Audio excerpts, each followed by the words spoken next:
तान्या की जब आंख खुलती है वो अपने आप को एक गुफा में पाती है। वो बहुत डर जाती है, चारों तरफ देखती है तो बिल्कुल अंधेरा, लेकिन बगल में उसे अपनी बहन आन्या दिखती है।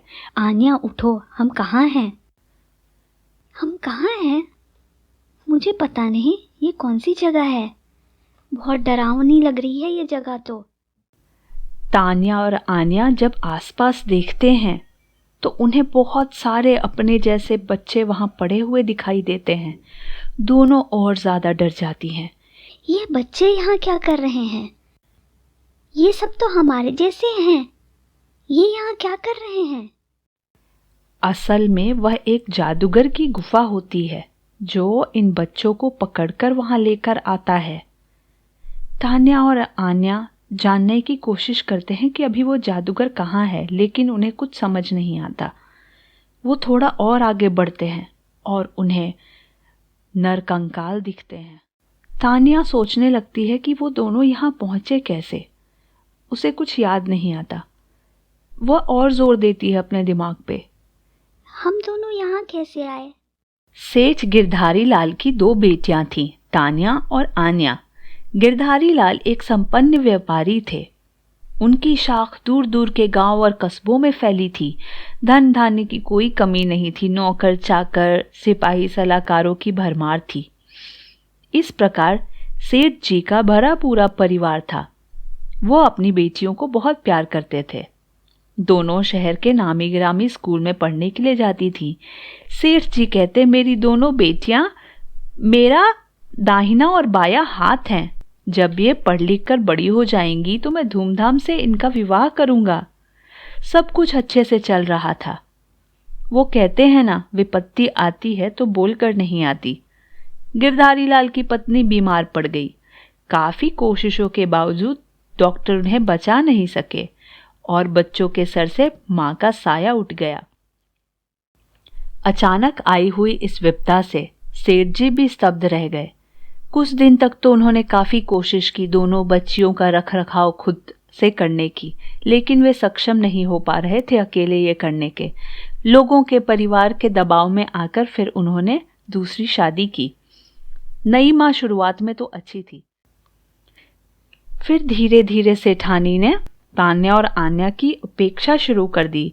कुछ दिनों के बाद सेठानी ने भी अपने स्वयं के बच्चे को जन्म दिया। उनका एक पुत्र हुआ। पुत्र को देखकर सेठ जी फूले नहीं समा रहे थे। इधर तान्या और आन्या पर सौतेली मां का अत्याचार दिन ब दिन बढ़ता जा रहा था। धीरे धीरे पिता भी उनके प्रति पहले की तरह सजग नहीं रहे। बड़े स्कूल से नाम कटाकर उन्हें कस्बे में पढ़ने जाना पड़ा। घर में पिता के नहीं रहने पर या तो भाई को संभालती या घर के सारे काम करती। एक दिन ऐसे ही तान्या और आन्या अपने भाई के साथ खेल रहे थे। अचानक से भाई, जो कि थोड़ा चंचल था, वो उनके हाथ से छूट के नीचे गिर गया। उसे थोड़ी चोट लगी और वो रोने लगा।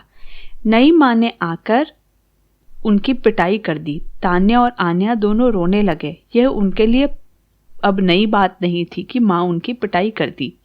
उन्हें बहुत बुरा लगा। फिर उन्होंने सोचा कि आज पिताजी को कहेंगे कि माँ हमारी पिटाई करती है। जब उन्होंने ये बात अपने पिताजी को बताई तो पिताजी कहते हैं, तुम्हें अपने भाई को अच्छे से देखना चाहिए। तुमने ये गलती क्यों की? वो तुम्हारे हाथ से गिरना ही नहीं चाहिए था। तान्या और आन्या को बहुत ही ज्यादा बुरा लगा। वो दोनों रोने लगे और अपने कमरे में वापस चले गए। दोनों बैठकर सोचने लगे कि अब हम आगे क्या करें। यहाँ तो ना पिता का प्यार मिल रहा है और ना माँ का प्यार।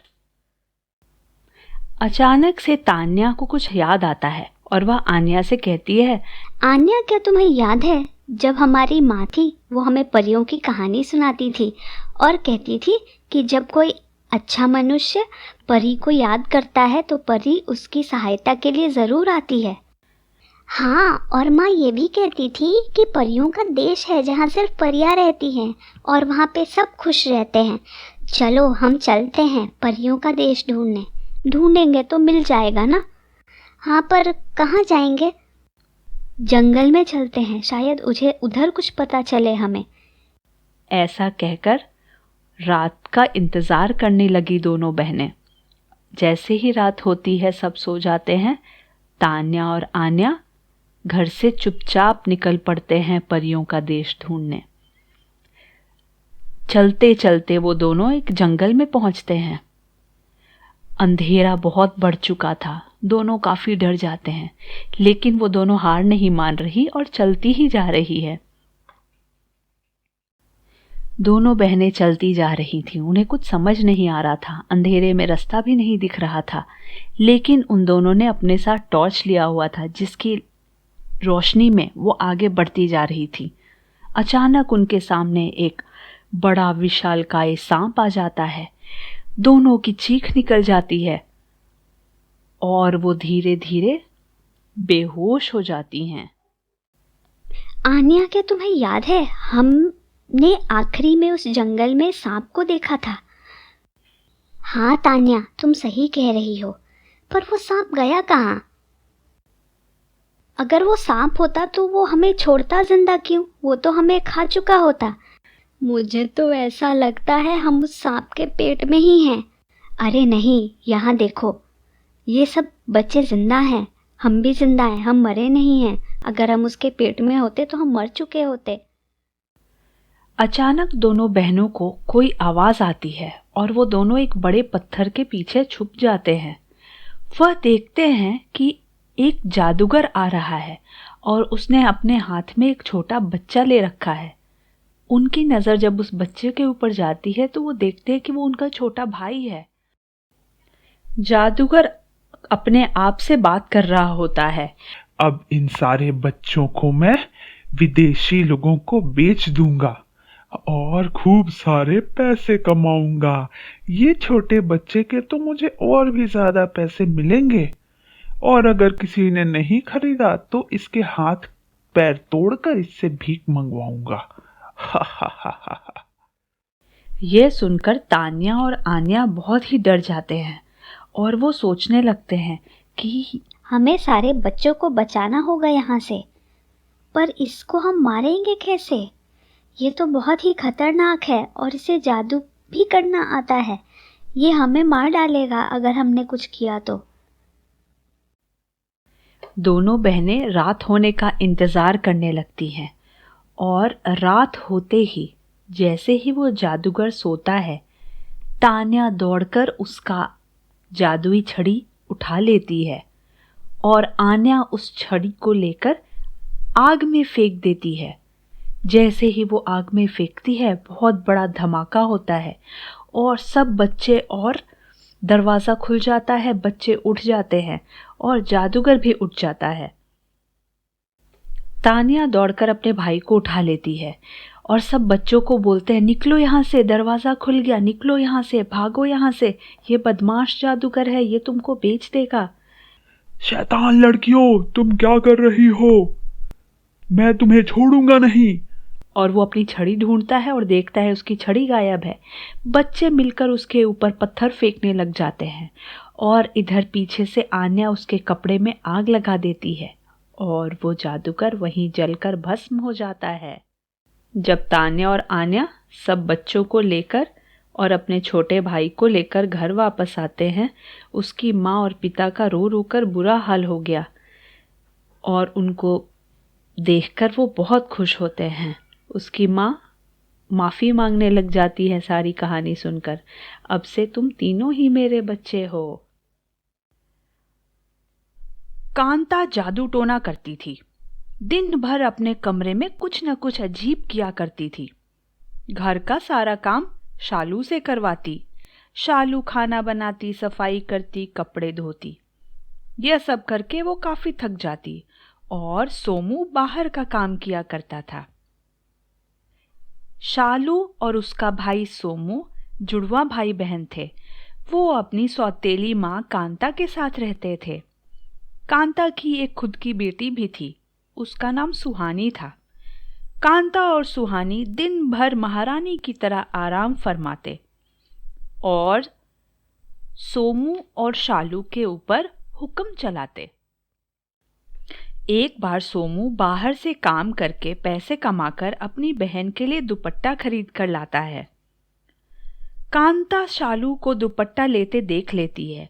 वह गुस्से से आग बबूला हो जाती है और दोनों भाई बहन को खूब खरी खोटी सुनाती है। तेरी इतनी जरूरत कि पैसे अपनी मर्जी से खर्च करे, आज तुझे खाना नहीं मिलेगा इस घर में।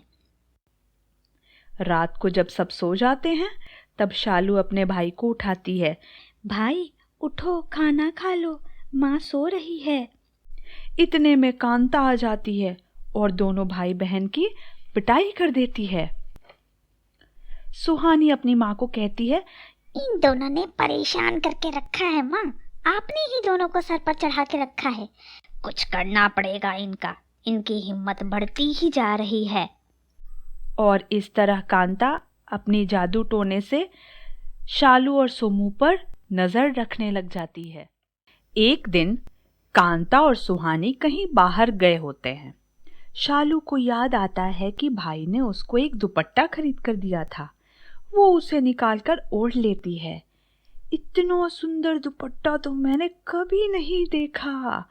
ऐसा लगता है जैसे सोने चांदी जड़े हुए हैं दुपट्टे के ऊपर। कितना सुंदर दुपट्टा भाई ने मुझे दिया है। मेरे पास पैसे होते तो मैं भी भाई को उपहार देती। अचानक वहां पैसे की बारिश होने लगती है। अरे ये पैसे कहाँ से आए? पैसे उठाकर शालू फिर दुपट्टा ओढ़ लेती है। उसको समझ नहीं आता, इस दुपट्टे का मैचिंग सूट होता तो मैं कितनी अच्छी लगती। और शालू के कपड़े सुंदर सुनहरे सूट में बदल जाते हैं।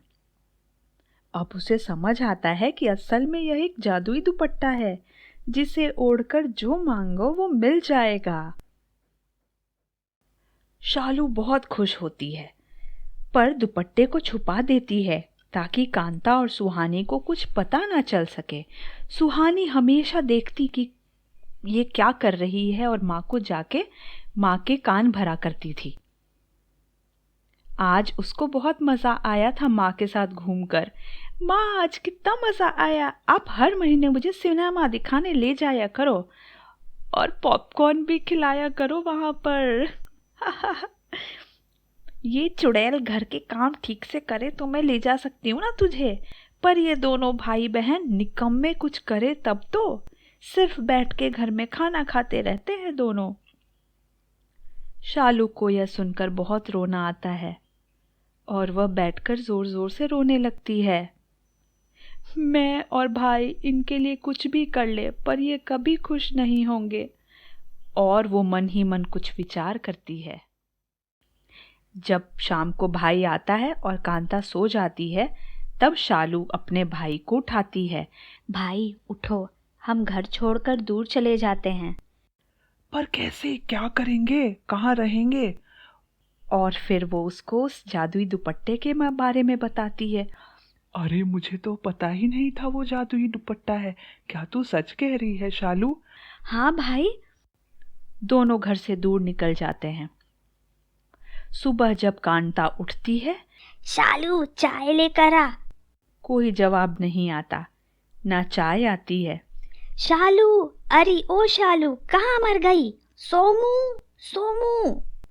वह देखती है कि घर में तो कोई भी नहीं है। कांता अपने जादू का प्रयोग करके पता लगा लेती है कि दोनों भाई बहन किसी जंगल से गुजर रहे हैं। वो अपने जादू से सांप भेजती है उनको मारने के लिए। अगर ये मेरे काम नहीं आए तो इनका मर जाना ही अच्छा होगा। उधर दोनों भाई बहन को चलते चलते भूख लग जाती है। शालू दुपट्टा ओढ़कर खाना मांग लेती है। वो खाना खा रहे होते हैं तभी उनकी नजर एक सांप पर पड़ती है। शालू फिर से दुपट्टा ओढ़कर दूध मांगती है। ये सुनकर सांप रुक जाता है। शालू सांप को दूध देती है। अचानक सांप रूप बदलकर आधा मनुष्य आधा सांप हो जाता है। सोमू और शालू चौंक जाते हैं। मैं सर्पलोक का वासी हूँ। मैंने नासमझी में कुछ बुरे काम किए थे, जिसके दंड स्वरूप मुझे पृथ्वी पर आना पड़ा। और कांता ने मुझे अपना गुलाम बना लिया अपने जादू से। उसी ने मुझे भेजा था तुम दोनों को मारने के लिए। शालू डर कर रोने लगती है। सोमू कहता है, फिर आपने हमें मारा क्यों नहीं? क्योंकि तुम्हारी वजह से मैं दंड मुक्त हो गया हूँ। तुमने मुझे दूध दिया पीने के लिए, यही था मेरी मुक्ति का राज। तुम दोनों भाई बहन बहुत अच्छे हो, तुमने मेरी मदद की। बताओ मैं कैसे तुम्हारी सहायता करूं? हमें माँ से दूर जाना है, वो हमको ढूंढ लेगी यहाँ और ऐसे ही परेशान करती रहेगी। ठीक है, तुम दोनों मेरे साथ सर्पलोक चलो। मेरे महाराज को सारी बात बताएंगे, शायद वो कुछ तुम्हारी सहायता कर पाएं।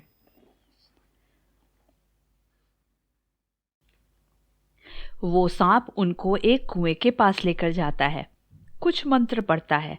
अचानक वहां एक सीढ़ी दिखने लगती है और तीनों नीचे चले जाते हैं। शालू और सोमू इतनी सुंदर नगरी देखकर आश्चर्यचकित हो जाते हैं। चलो, महाराज इंतजार कर रहे हैं। महाराज सारी बात सुनते हैं और फिर, तुम दोनों बहुत नेक दिल हो, इसलिए मैं तुम्हारी मदद करूंगा। तुमको मैं सर्पलोक में रहने की इजाजत तो नहीं दे सकता, लेकिन कांता को सबक सिखा सकता हूँ। इधर कांता शालू और सोमू को खोजने की कोशिश करती है, लेकिन उसे कुछ पता नहीं चलता। वो लगातार अजीब अजीब से मंत्र जाप कर रही होती है। क्लीम हीम भाई बहन का पता दिखा, काला जादू भाई बहन दिखा, चुड़ैल शक्ति भाई बहन दिखा। अचानक उसे एक सांप दिखता है और कांता डर जाती है और उसके गोले में आग लग जाती है। धीरे धीरे आग पूरे घर में फैल जाती है। कांता, तेरी शक्तियां तेरी अच्छाई से मिली थी, जिसका दुरुपयोग किया तूने। आज से तेरी सारी शक्तियां नष्ट की मैंने। सामान्य मनुष्य बनकर रहेगी तू अब से।